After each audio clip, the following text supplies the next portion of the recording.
Morning. I want to start with the scathing comments we heard from former Vice President Pence last night. He said, "I know that history will hold Donald Trump accountable for January 6th. Do you think he's right? And good morning, Caitlin. Thank you for having me on this morning. I see this in two parts. I think both sides are really struggling looking at the nomination process. You've got some on the left that don't want Biden to run. You've got those on the right that don't want the former president to run. A lot of folks on both sides keep bringing up January 6th, and it's keeping us from moving our country forward. I was very vocal about January 6th myself. I'm one of the only Republicans in the House who defeated the former president in a primary last year, went on to win my general election in a purple district resoundingly. We've got to unite behind a candidate in 24 who can win the White House if we're serious about it. There's a lot at stake right now. Well, given that, Trump is the front runner of the Republican field right now. So do you think he has been held accountable for January 6th?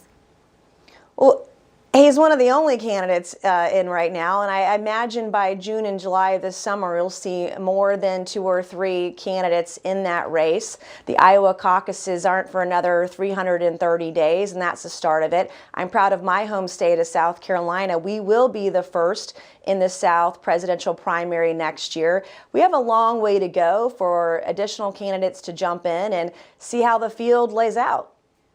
On January 6th, Marjorie Taylor Greene and Congressman James Comer, who's the chair of the Oversight Committee that you serve on, have been planning a trip to visit January 6th defendants who are in jail.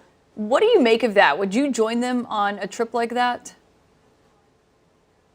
I'm not joining them, but I'll say this. I've done a lot of civil rights work over the years as a state lawmaker and as a member of Congress. In fact, the very first bill I ever filed or helped work on in my freshman year was at Hakeem Jeffries on a civil rights piece of legislation. I would tell you, anyone who's sitting in solitary confinement or sitting in jail, regardless of their political affiliation, if they feel like their civil rights have been violated, then we as members of Congress should help them.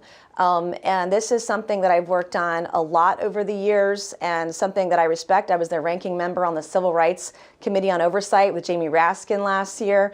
That's something that we should all care about, the constitutional rights of citizens of this country.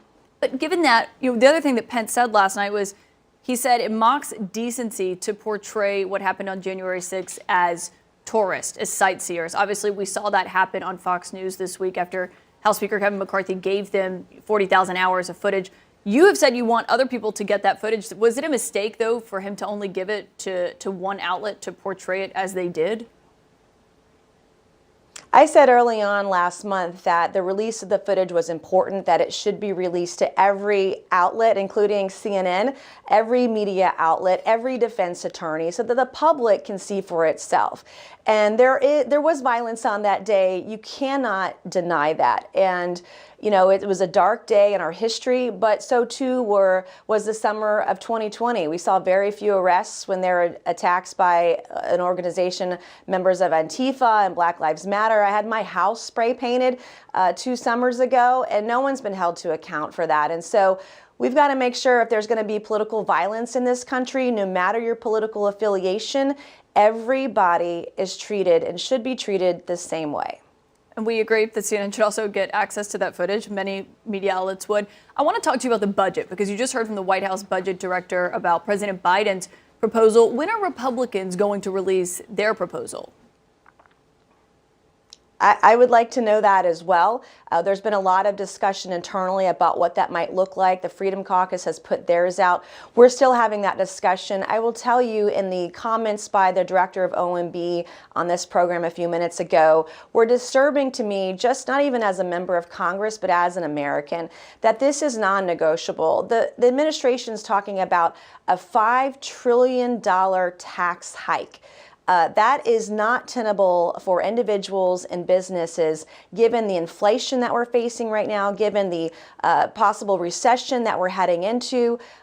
We should be negotiating on this issue. This shouldn't be one-sided, because both sides, Republicans and Democrats alike, have caused the inflation that we're in today. They've caused the $31 trillion of debt that we're facing right now. Both sides should be sitting at the table and coming up with a reasonable plan. Let's just say over 10 years to tackle spending, to tackle taxes, to tackle inflation so that we can get on with this and grow the economy in a way that can tackle the $31 trillion deficit that we have. Let's just say over 10 years. I don't think that's a lot to ask. Yeah, I should note the White House's budget, they say would reduce the deficit by about $3 trillion over 10 years. But you just mentioned that proposal from the House Freedom Caucus. Do you agree with that proposal? I haven't read it in detail, so I don't want to make a comment on it if I don't know the specifics of the plan. The president's plan just came out. I did read some media reports that said it would not reduce the deficit. And so I want to look at it with an open mind and look at it from the economists from both sides of the aisle to figure out what it is. But what I did read was a $5 trillion tax hike on individuals and businesses. And if you're going to be serious about inflation, for example, there are a number of things that we have to do. You have to tackle spending. You've got to look at how we're spending taxpayer dollars. You have to look at lowering taxes. You have to also grow the economy exponentially in a way so that it can take over the inflation and the deficit issues that we have right now. That's what you got to do. Yeah, and we should note you can't do it by raising taxes. The White House's plan is basically dead on arrival, given Republicans control the majority in the House. We'll wait to see when Republicans do release their plan. I want to ask you about the collapse of SVB. That is something that everyone is waiting to see what happens when markets open tomorrow morning. As a member of Congress, do you think that they should get bailed out by the federal government? It's still very early to see or say what the ramifications are going to be. That was a unique bank that mostly served startups in Silicon Valley. And those customers, have been hit by inflation. They've been hit by interest rates. They're low on cash. There was also, it sounds like, a panic run by some of their larger companies last week. The CEO sold himself millions of dollars of stock and gave his employees, I read this morning, bonuses right before the government took over the bank.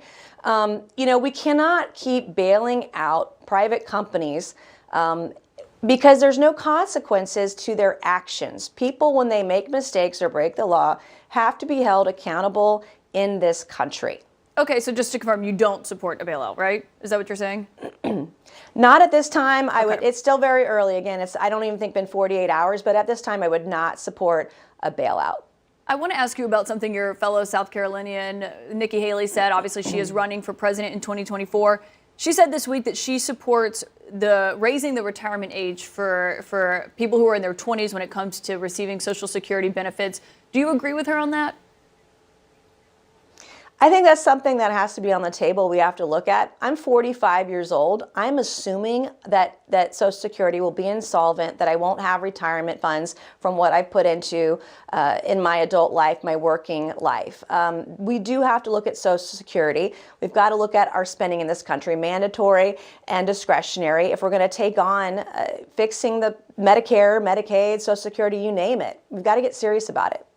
Okay, so you do support potentially raising the age to maybe extend the as long as it's not anybody that's heading into retirement right now. We do not want to take away those that are in retirement or those that are heading into retirement. But if we're talking about younger generations, my kids, for example, if they know what the retirement will look like 40 years from now, 50 years from now, then that should be on the table and can be. We have to. Both Republicans and Democrats have screwed this thing up, and they've got to fix it. Okay, you said it should be on the table.